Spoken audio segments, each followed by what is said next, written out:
We do have a lot of diversity in this monastery. We have many nationalities. We have Korean, a Filipino. We have a Nigerian. We have two Chinese. We have two Europeans. We have several Americans. We have several Hispanics. We have a Samoan. We have someone from the Caribbean islands. So we have a great diversity here, and it's been growing over the years. And I think that's very exciting for me, but it has its challenges as well. First of all, because we have to really hear each other more profoundly than is demanded if it was just all an American culture. Partly because the Asian culture is different in the sense that they're so respectful of authority that you have to somehow draw people out of themselves. You have to ask them penetrating questions. You have to wait for them to answer. You have to ask them several times, not just in one sitting, to somehow see what they really feel. There's a kinds of sensitivity and sensibility in the African culture that's a little different than that in the American culture. Sometimes we Americans tend to be, we think we're just so direct and forthright, but sometimes our directness and forthrightness can cause in other people a sense that we're being rude to them. So there has to be a sort of delicacy, and I think one of the things that I've been trying to do and promote in the community is for us to draw these people out who are minorities in this larger group, but now the minorities are becoming almost equal to the American group here. And I think to draw them out and to let them express themselves, to talk about themselves, and then in knowing them, we begin to know more and more their culture and their cultural strengths and weaknesses. Certainly from having been away, I worked for a year in South Africa. Being away from America, I saw the strengths and weaknesses of American culture very strongly by being immersed in another culture.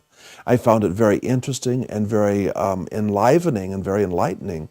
It made me less chauvinistic as an American and more open.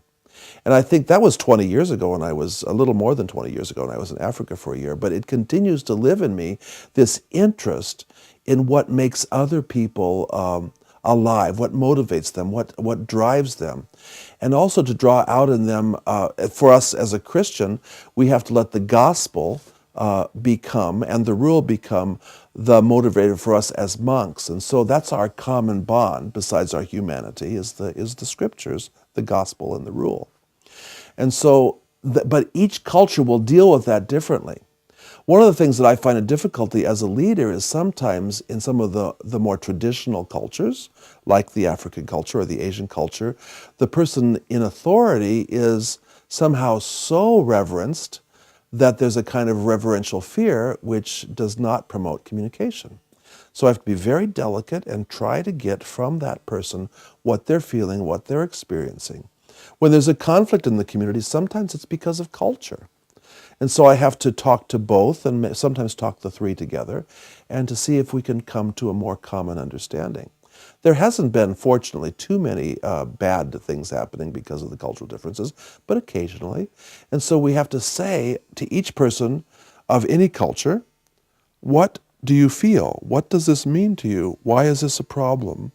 And then try to get them to express themselves in such a way that there can be a more common understanding. And so diversity is a richness, but it's also a challenge. But I don't think we have the choice in America or anywhere in the world because there's more and more mobility all over the world, everywhere you go. I think in monasteries in Europe, there's a very evident need for the infusion of monks from the so-called third world to come and be a part of their life, and it's becoming more and more obvious. In America, it's not quite as obvious, but it's also becoming more and more obvious that Hispanics are joining communities, Asians are joining communities because of the immigration to this country.